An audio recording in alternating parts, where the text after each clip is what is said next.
proactive ICT service provider. Nogos service.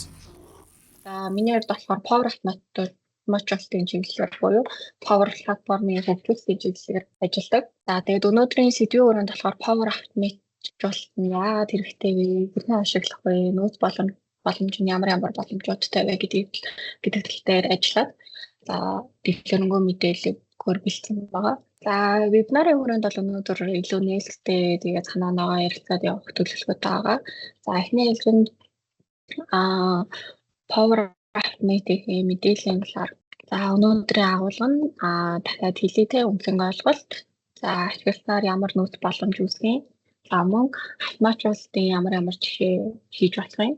За малтаар хариултын боломжтой байгаа. За Power Automate-ийн үндсэн ойлголтыг ингээд ярихаас өмнө за ер нь Power Automate гэхээр та бүхэн юу ойлгож байна? Тэгээ Power Automate гэхээр одоо юу бууж ийн, ямар хөө мэдээлэл бууж ийн дэлгэрэнгүй ярилцаад явъя. За манайханд ер нь Power Automate-ийн талаар судалж байсан хүмүүс байгаа юу? Годамжаас судалж чанаа төмөн үлзээ байна. За. Хаанаас гисэн бэ? Голомт банк. За. За манай зүгээс Power Automate-ийг ерөнхийдөө ингээд ашиглая ийм тийм гэж судалгаа хувьд судалж байсан. Тэгээд миний ойлгосноор болохоор яг Microsoft-ийн програмуудтайгаа уялдаа холбоотой байнга хийгддэг эсвэл ингээд нэг тийм жижиг автоматжуулалт ийм тийм юм ингээ хийхэд илүү амар болдог. Тэгээ ашиглаг одоо тэдгээрийг ашиглаж байгаа хүмүүсийн одоо ажлын бүтээмж нэмэгдүүлэх ийм тийм давуу талтай гэж ойлгоснаа. Гэхдээ яг тэр болохоор зөвхөн ашиглыг гэж судалсан хэрнээ ерөөдөө ерөөсөө ашиглалт ийм тийм бид хийгээгүй.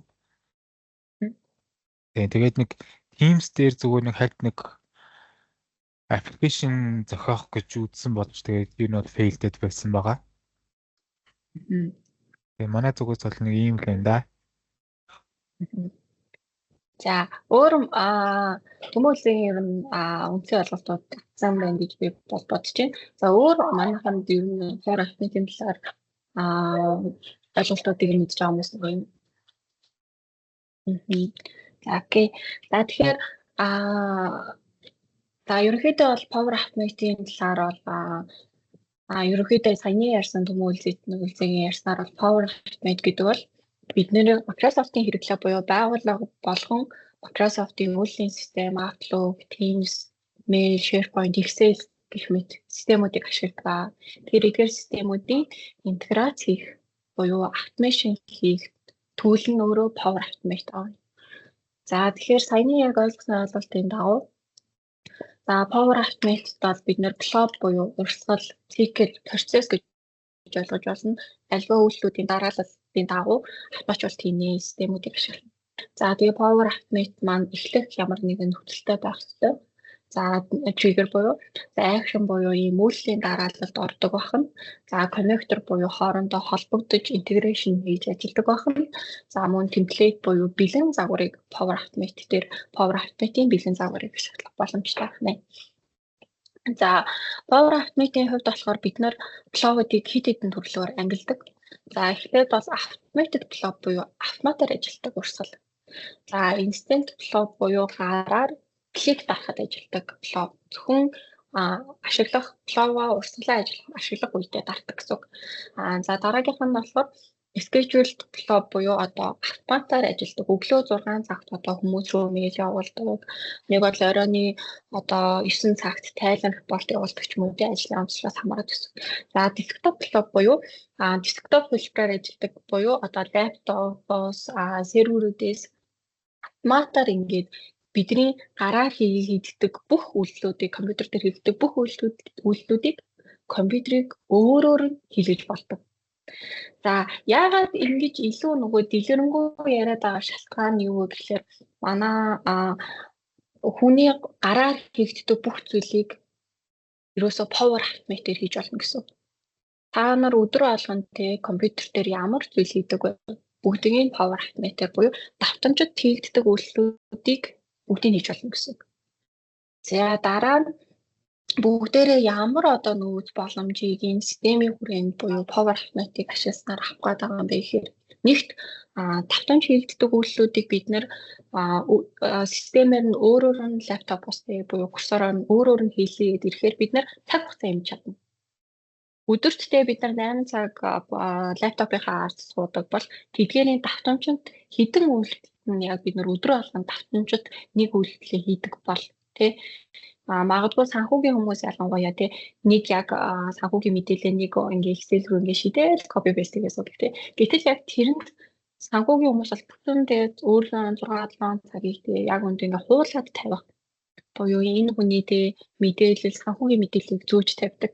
Гэтэл яг үндэ тэрийг лаптопоос өөр нь power automate-ээр хийлгэх юм бол та тэр 7-8 цагт өөр юм хийж болно гэсэн үг. За дараагийнх нь алдааг багасгах боломжтой гинэ. За яагаад алдааг багасгах боломжтой вэ гэж ярьж байгаа гэхээр хүн давтамжид хийгддэг үйлдэл буюу гараар хийгдэж байгаа үйлдэлүүд дээрээ хүн хэмжээндээ алдаа гаргах боломжтой. Гэтэл роботор буюу процессор автомат болчихоор энд алдаа гарахгүй гэсэн. Яг нөгөө зааж өгсөн замын чинь дагуу автоматар үйлдэлүүдийг чи хийчихнэ. Тэгэхээр энд нөгөө хүн банк хянаад байхгүйгээр тухайн одоо зүйлүүдийг автоматар хийлгүүлснээрээ хүний одоо нөгөө хараа хэмжих буюу хүний одоо нөгөө гараа хийх багасгах. За үүнийхээ дараа болохоор бид нэр энэ системүүдийг эцсийн эцэст ашиглахнараа үр бүтээмжтэй ажиллах, цаашлаад өөрийнхөө ажлыг автоматжуулах бүрэн боломжтой гэж ойлгож байна. За тэгэхээр integration хийн гэдэг бүгдээрээ ярьсан тий. Тэгэхээр дараах буюу эдгээр одоо бүх энэ бид хүн одоо их ашиглагддаг төлөвлөлтөнд оруулсан байна. Тэрнээс биш Microsoft болон Google Sheet-үүд болон бусад одоо бүх системүүдтэй веб ажилтг холбоотой бүгднтэй интеграц бүгднтэй шүү. Та бүхэн бүгднтэй хэрэг гэж ойлгосон гэхээр одоо Монголд бол ялангуяа ERP системүүд маш их хөгжүүлэгдсэн байгаа. Тэдгээр системүүдийг бас интеграц хийж буюу тэдгээр системүүдтэй хамтран ажиллах бүрэн боломжтой. За low coding survey гэж юм тий.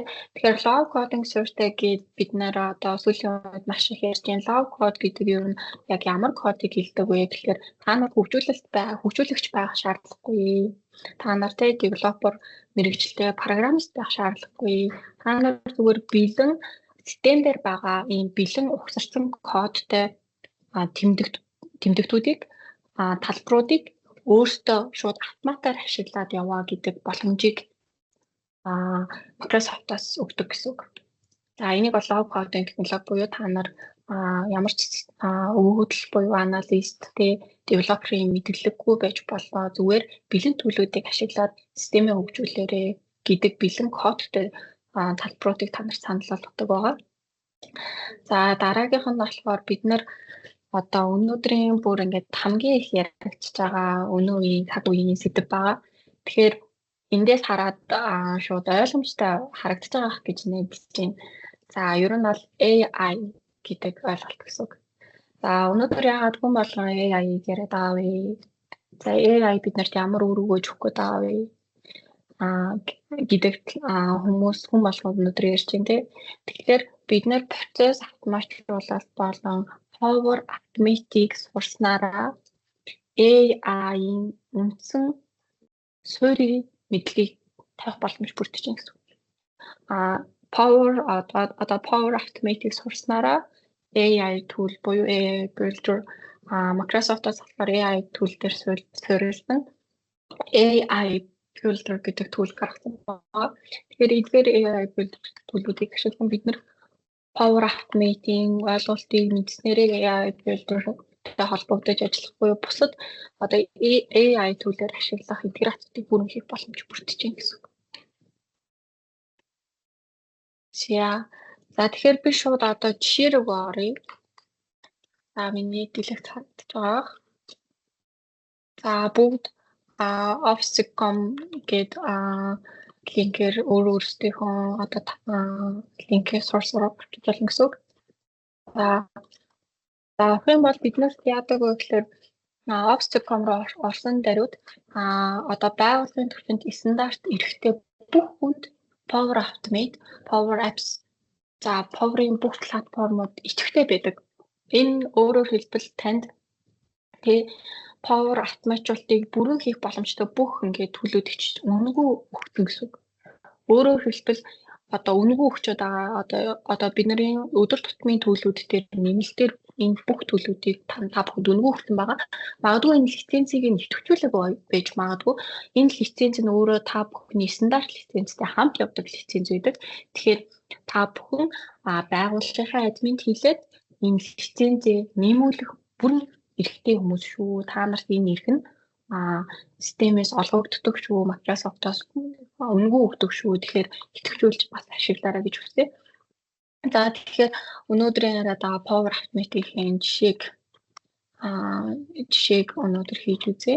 За миний хувьд бол эхний ээлжинд та бүхэнтэй notification буюу мэдээлэл явуулах функцийн талаар хэлбэрлэх өөр бэлдсэн байгаа.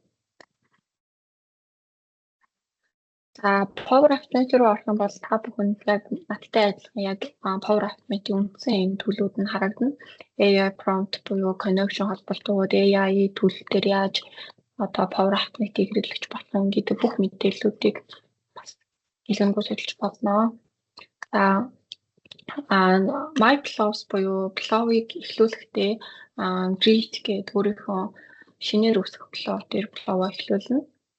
За тэгээд түрүүний ярьсан автомата Plow үүсгэх юм уу, стек дарахад Plow үүсгэх юм уу, аль эсвэл хугацаатай Plow үүсгэх юм уу гэдэг маш олон төлөвлөлттэй.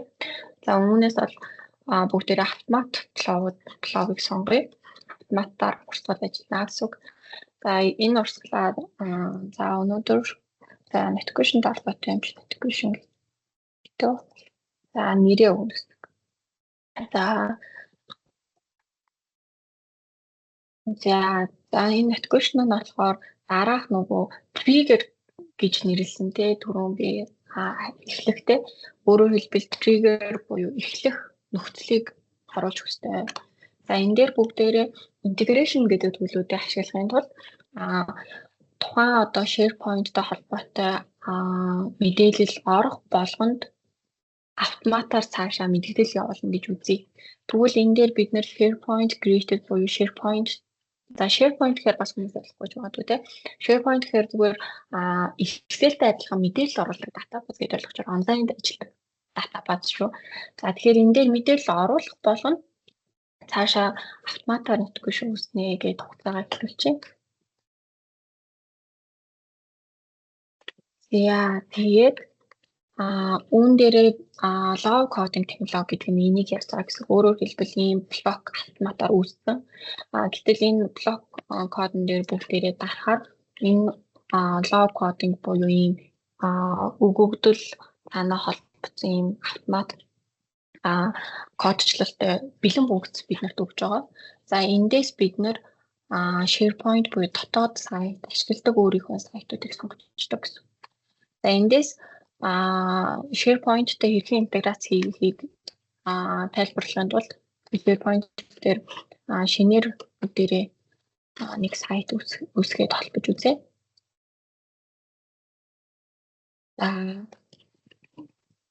Ямар ч сайт үүсгэж болно. Тэгэхээр сайтыг бол нөгөө дурын дизайнтай сайтууд өөрсдөө үүсгээд сонгочно гэсэн. Яа ингээд сайтууд маань ирсэн. За сайтууд үүсгэхдээ болохоор ер нь ихэнхдээ заахгүйгээр гадаад үг хэллэгээр бичвэл илүү нөгөө сайт нь нэрээ өгөх их оновчтой байдаг. Тэгэхээр ингээд шууд автоматар сайт үүсэж байгаа. За сайт болгон дээр буюу Excel-тэй адилхан нэг database үүсдэг гэсэн шүү дээ. Тэр database-ыг болохоор site contents гэж нэрлэдэг. За site contents дээр бид нэр ороод өөрийнхөө дурын одоо list буюу жагсаалт буюу Excel байдлаар мэдээлэл үүсгэмээр байгаа мó ийм нөгөө альбом бичиг оруулдаг документийн сан үүсгэмээр байгаа мó эдрээгээ ингээд аппликейшн үүсгэмээр байгаа мó тий бүгдийг нь өөрсдөө сонгочдаг. За өнөөдөр бол өөндөө list буюу илүү нөгөө Excel-тэй адилхан байдлаар оруулж үзье. Энэ дээр мөн адил өөрсдийн ашиглаж байгаа Excel-үүдээ формуудаа CSV файлаар ч юм уу тий бүгдийг нь оруулах бүрэн боломжтой шүү. За нэрээ нь болохоор authentication. За гадаад үг хэллэг ашиглаж нөгөө сайт үүсгэж байгаа шалтгаан юу гэхээр биднэрт нөгөө өөр өөрсдийн ашигладаг дотоод байгууллагын маань нэрээр notification 2025-04 буюу гадаад одоо нэрээр нь урлагийн хаяг үүсдэг байгаа. Тэгэхээр гадаад нэрээр үүсгэл зүгээр шүү гэж байгаа шалтгаан нь ийм шинэ урлагийн үүсдэг учраас тэгж илэрхийлдэг байгаа. За тэгээд энэ notification дээрээ бүгдээрээ болохоор яа. За илүү нөгөө санхүүтэй харилцах яач тоо.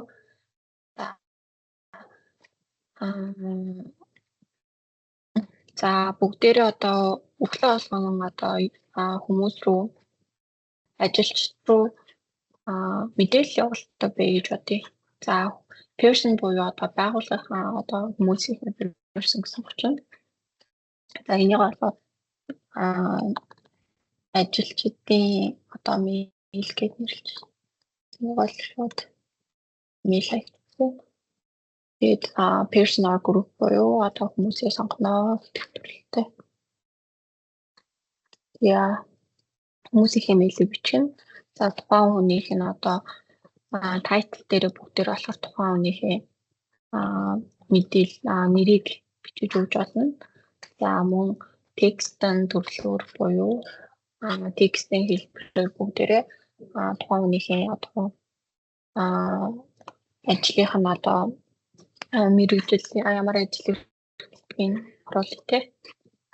За эдгээр мэдээлэл дээр тухайн руу явуулмаар байгаа одоо текстийн жижигчдөө одоо нэг шаардлагатай одоо өглөө алгаа одоо нэг хурлын протокол хөдөлдөг ч юм уу ямар ч мэдээлэлж болно тий. За тэрийг нь болохоор дээрээ за явуулах мэдээлэл гэж нэрлэж.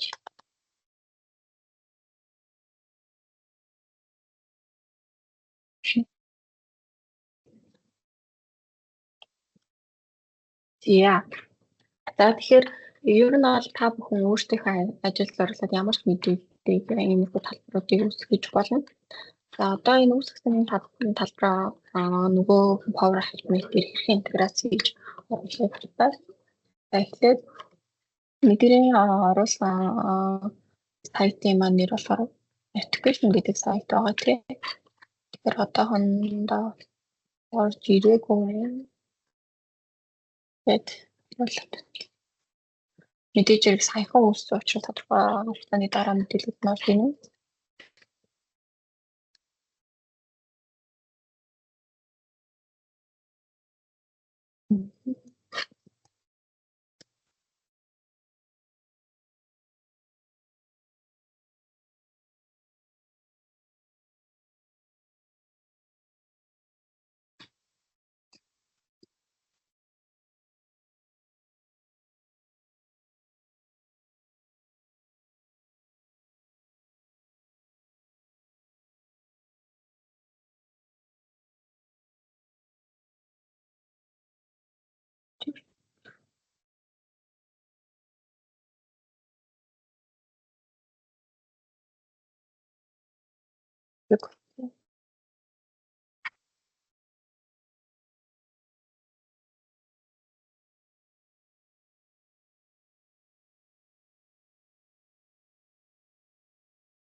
Yeah.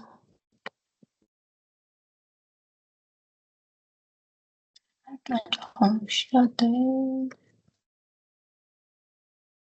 хугацаа алдахгүй гэж бодоод бүгдээрийн тест тийм үү гэж сайтаа үзэж.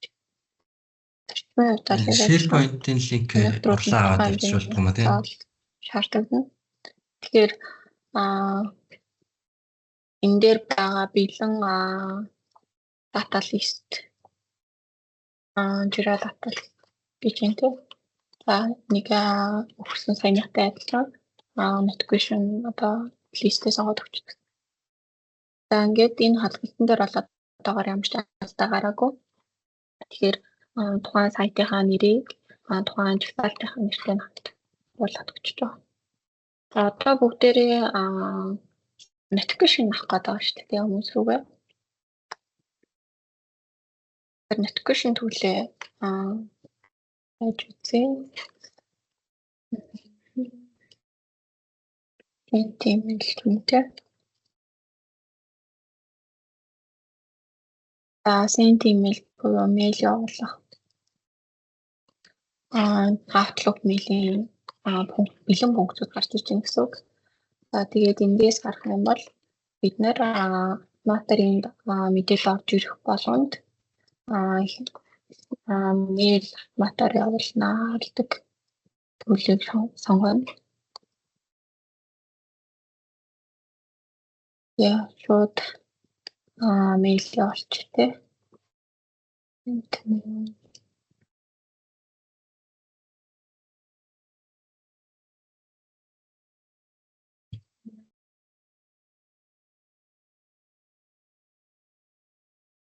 What send mail гэдэг. Send mail гэдэг одоо ийм лог код англи дээр хэлж байна. Энэ дээр саяны сайтаа сая бэлэн сайт руу дахиулахаар болсон. Тэгэхээр Only Test Demo гэдэг сайтын Jira data list гэдэг лист яасан.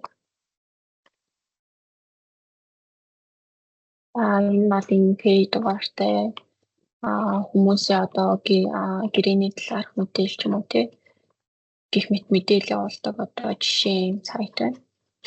Тэгэхээр энэ нь болохоор бид нэр customer name гэж юм тий customer name дээр бид нар болохоор ажилчдынхаа мэдээллийг оруулж болно. Тэгэхээр энийг бүгдээрээ мэдээллийн нэрөө өрөөр хүчтэй customer email бас email гэж энэ татвар ажилчдынхаа мэйлийг оруулах нэг аккаунтын татвар энэ дээрээ мэйл хэрэгтэй. За энэ дээр мэйлийн сонгож оруулж өгнө. За тэгээд одоо энэ Jira одоо SharePoint дээр агуулгын хүрээнд явуулах хүмүүсээ мэйлийнхаа агуулганд дээр оруулж өгнө.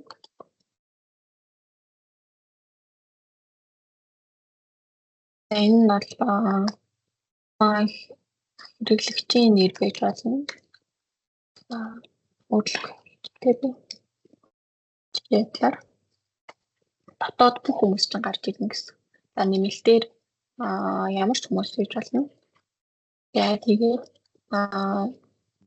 subject буюу одоо нэрийн үгтэй нэрийн үгтэй болохоор бүгдээрээ энэ үндсэн одоо нөгөө SharePoint-ийн point-тэй холбоотой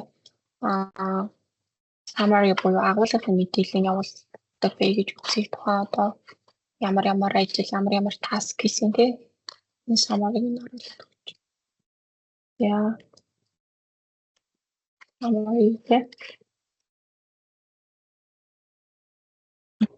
Энэ ороод ирсэн summary-г. Яа.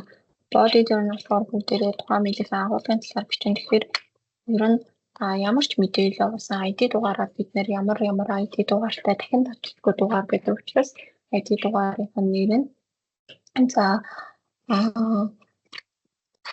бүгдээрээ өөр мэйл хаяг нь report буюу одоо репортерч байгаа хүнийхээ мэйлийн эхний хэлжинд болохоор нэтчүүд ID дугаарыг оруулж. За дараа нь болохоор report байгаа хүний нэрийг оруулчих. Report дээр буюу одоо оруулсан хүнийхээ мэйл хаягийг оруулчих. За өөр ID дугаар нь чинь за сар өдрийн бас оруулж байна тий. Тестийг оруулчих. За ер нь бол ямар ч мэдээлэл оруулж болно. Тухайнийхээ сонголтоор энэ ийм одоо ийм ID дугаартай дугаартай ийм энэ дээр ID дугаар гэвчтэй. Одоо талаар нь бол энэ одоо мэдээллийг үүсгэсэн ажилтан тий үүсгэсэн ажилтан. Агуулга нь бол ямар ч гэж болно. За тэгээд мэдээлэл оруулсан сад өдрийн. За тэгээд параметрийн одоо өөр нэмэлтээр одоо CC дээр юм уу attachment file оруулмаар байгаа эсвэл ингээд нэмэлтээр сонгоод өчөж болно. Ингээд сонгохгүй байсан. За тэгвэл энийг бүгдээрээ алдаа заасан хэсгийг одоо буюу зөв мэдээлэл оруулсан хэсгийг мэдхийн тулд шууд хадгалах тавьчаад зарчна. Тэгээд хадгалах нь зөв хадгалагдсан бол ямар ч алдаагүйгээр ажиллана. Хэрвээ буруу мэдээлэл оруулсан бол алдааны мэдээлэл өгдөг баг. Тэгэхээр эндээс гарах юм бол бид нэр энэ блок бол хэлж болно. Одоо тестэлж болно. Энэ бол ингээд алдаагүй байна гэсэн мэдээлэл бидэрт өгч байна. За тэгвэл одоо энэ дээр бид нэг автоматар notification аавна гэсэн учраас юу гэхээр энэ item буюу дата олчгол юм бол биднэрт автоматар notification ирэх хэрэгтэй. Тэгвэл бид нэр энэ блокыг ашиглахын тулд тий за K дугаар нь за CN нэг репортер дээр нь за эдгээр үнийхээ нэрийг тий summary дээр нь болохоор энэ ажилтан сургалт орсон тий. За тэгээд он сар өдөр нь буюу за 2024 оны 4 сарын 10-нд ингээд сургалсан байна. За энэ дээр нь бас ингээд мэдээлэлүүд бичих болно. Нөгөө бүгдээрээ нөгөө утасны дугаараар үзсэн бол бас утасныхаа дугаарыг мэдээлж юм уу те. Мэдээлэлүүд авчихсан. За одоо энийг ингээд хадгалчихвал юм бол бид нарт татгүйч ирэх хэрэгтэй. За бүгдээрээ хадгалаад үзтээ. За энд бол refresh хийгдэж байна. Яа, оруулсан мэдээлэл маань ингээд ороод ирж байна. Ийм дугаартай репортлсон хүний за ID нь бол за ийм ID татсан юм. За ID-наас ямар ч хэлсэн за тренинг буюу сургалт орсон байна. За 4 сарын 11-ний өдөр орсон байна.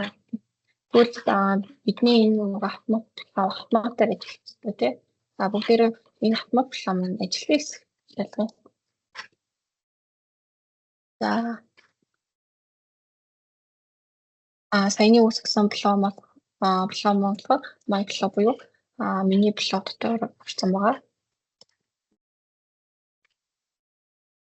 Яа тэгээд энэ блог маань ажилласан хэсгийг шалгахдаа бид нэр edit дээр дарж байгаа гэх юм бол энэ блог бидний блог нь 4 сарын 10-ны 11:30 цагт буюу 12 секундын өмнө ажилласан байна. Тэгээд энэ блог маань бүрэн ажилласан байх шүү гэдэг мэдээллийг биднэрт харуулж байна. За Power Automate нь болохоор 1 сарын хугацаатай одоо дата хэрэг биднэрт харуулдаг байгаа. За тэгвэл одоо энэ ингээд зөв ажилласан юм бол надад мэдгүй ширхтэй тий. Тэгэхээр бүгдээрээ миний мэйлээр орчих.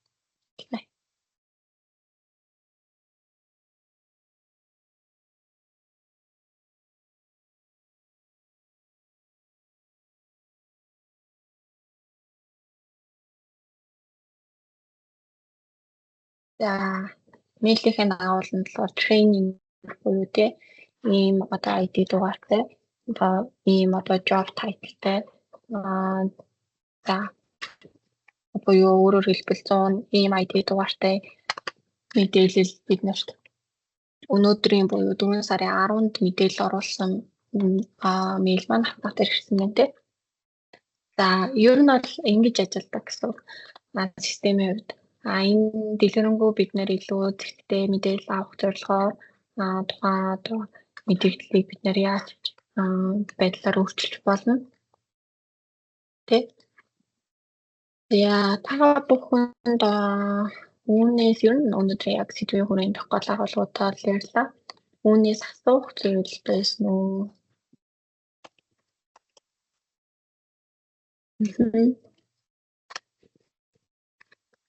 Тогтолцоогоо юу гэдэг асуулт хариултын хэсэг рүү оръё. Өөр мэдмээр байгаа зүйлүүд байна уу? За блог дээр нь яг ярих юм бол бас дэлгэрэнгүй бид нэр темплейтүүдээс харж байна. За.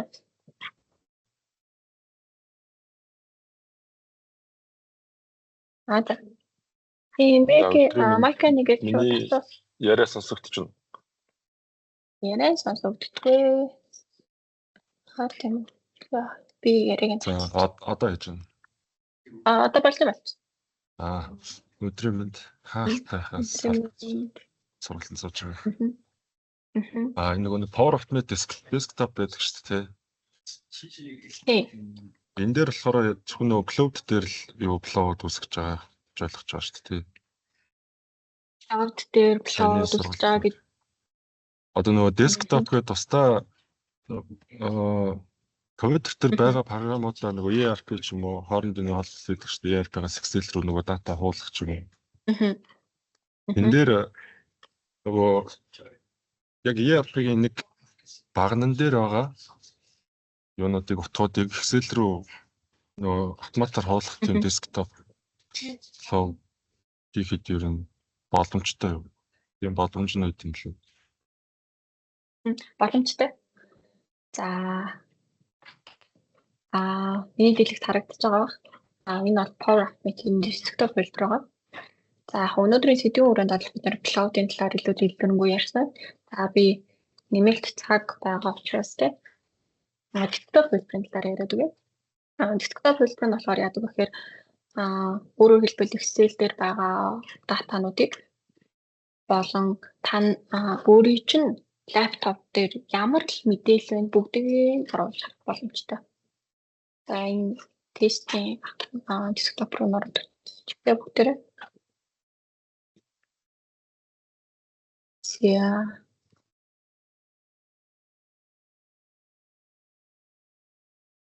Тэр бүрэн боломжтой.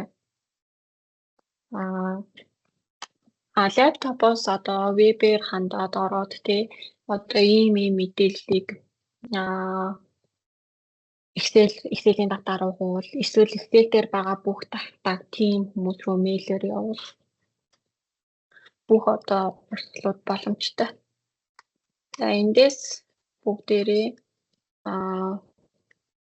вебээр ажиллах бүрэн одоо ийм одоо боломжтой урсгалууд тэгээд мөн адил нөгөө Power Automate low coding технологиор ажилладаг буюу эдгээр байгаа агшнуудыг шууд ашиглах бэлэн функцүүдийг ашигладаг гэсэн.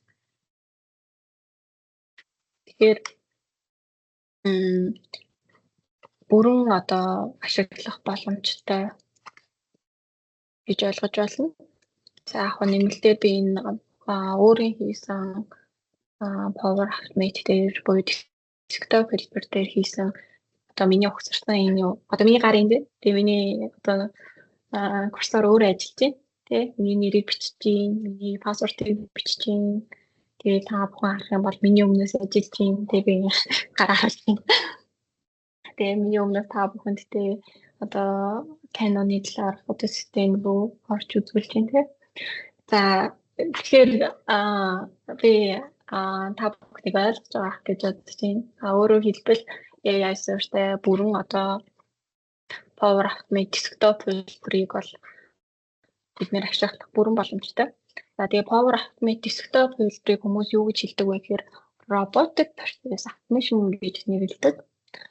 Өөрөөр хэлбэл энэ юу гэсэн үг вэ гэхээр роботоор ажиллаа хийлгүүлээ. Та нар юу ч битгий хий гэж одоо сүүлийн AI технологи дээр суурилж байгаа гэж ярьж байгаа гол шалтгаан маань юм байна. Тэгээд desktop filter тий онлайн дээр ажиллаулаад өөрсдийнхөө системийн төрөл бүрийн одоо системийн интеграцууд энэ дээр байгаа бэлэн төлөвлөлтийг ашиглах боломжтой гэсэн. За өөр асуумаар байгаа зүйл байна. Тий биднээс аюул их цаг байна. Тэгэхээр илүү нөгөө хоорондоо ярилцаад энэ цагаа бүгдэлтэй өнгөрүүлээ тий.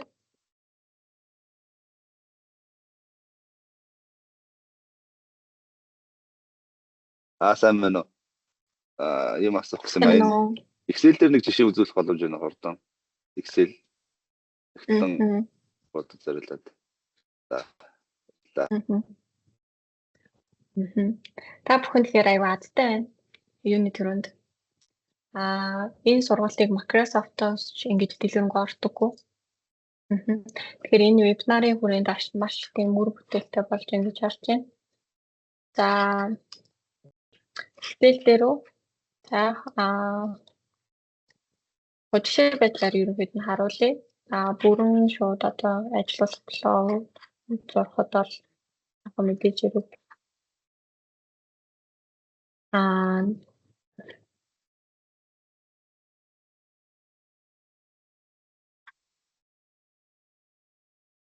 апплод дээр нэр өгөөрэй гэж тийм. За ихтэй апплод ч юм уу тийм нэг юм апплод дата авдаг үедээ. Power Automate manage-лээд эхэлж байна.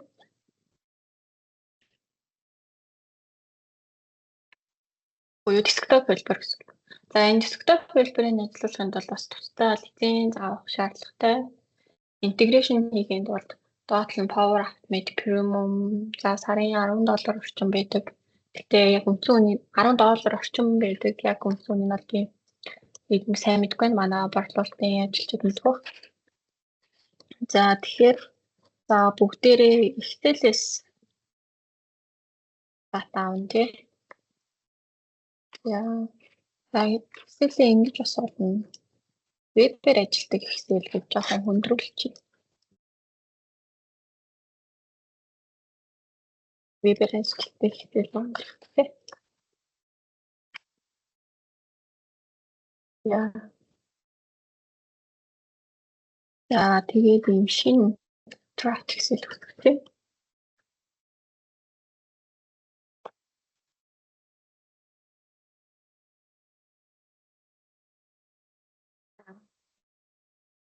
Энэ draft Excel.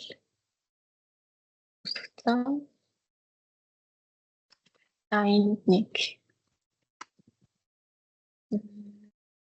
товч.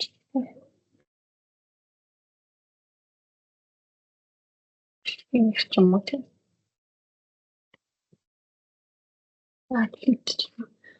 За вебээр ажилладаг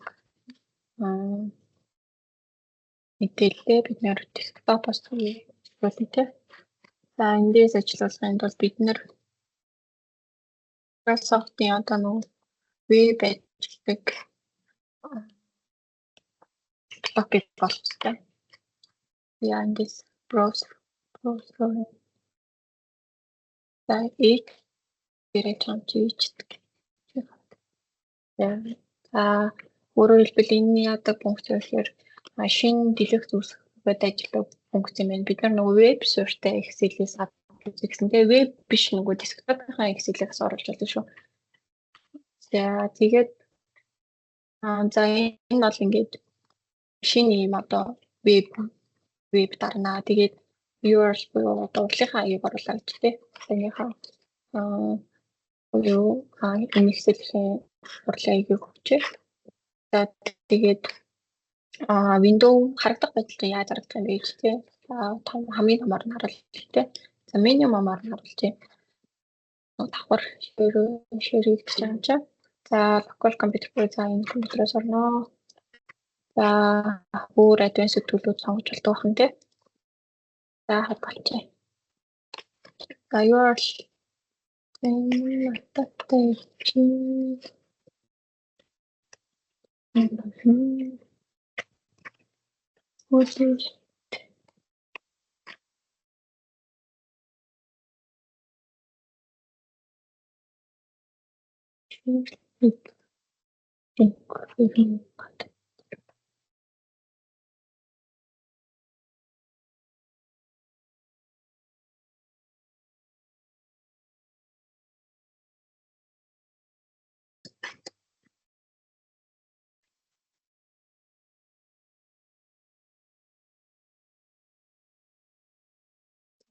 зөв орсон бололтойгоо ажиллах хэрэгтэй. За ажиллаж үзтээ.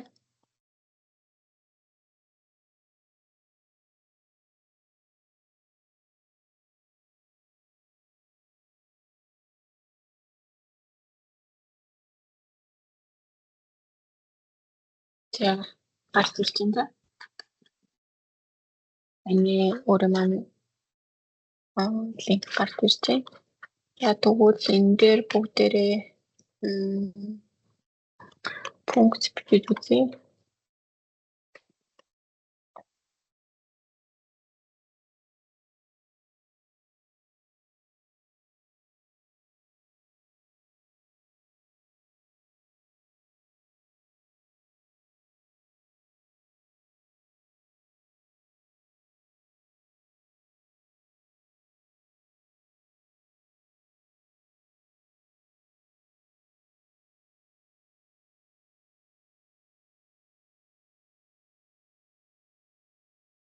Ер нь бол populate text гэдэг пункт хэлж үзье. Өөрсдийнхөө талбар дээр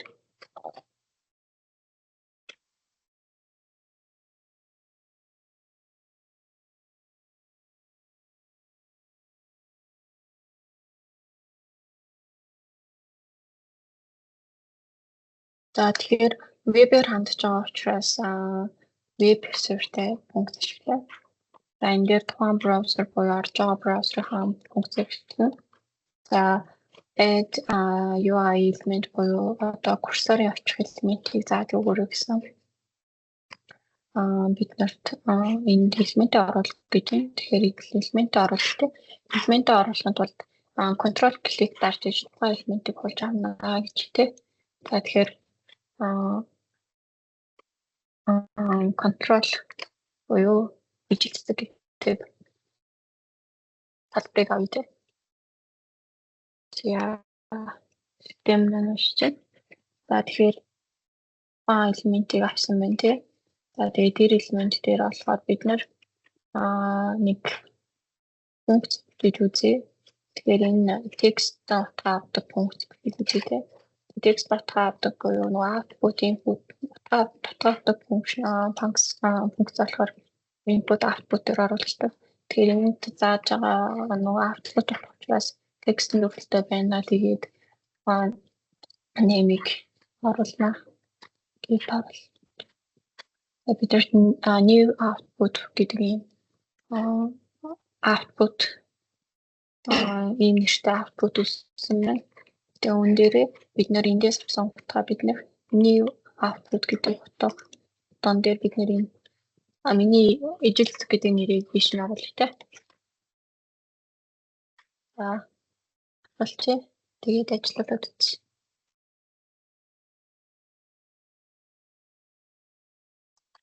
Саяны нөгөө output утга бичээгүйсэн болохоор алдаа заасан байна. Тэгээ одоо дахиад ажиллаа. Засгийн харъя. Тухайн output утгыг оруулаарай. Process.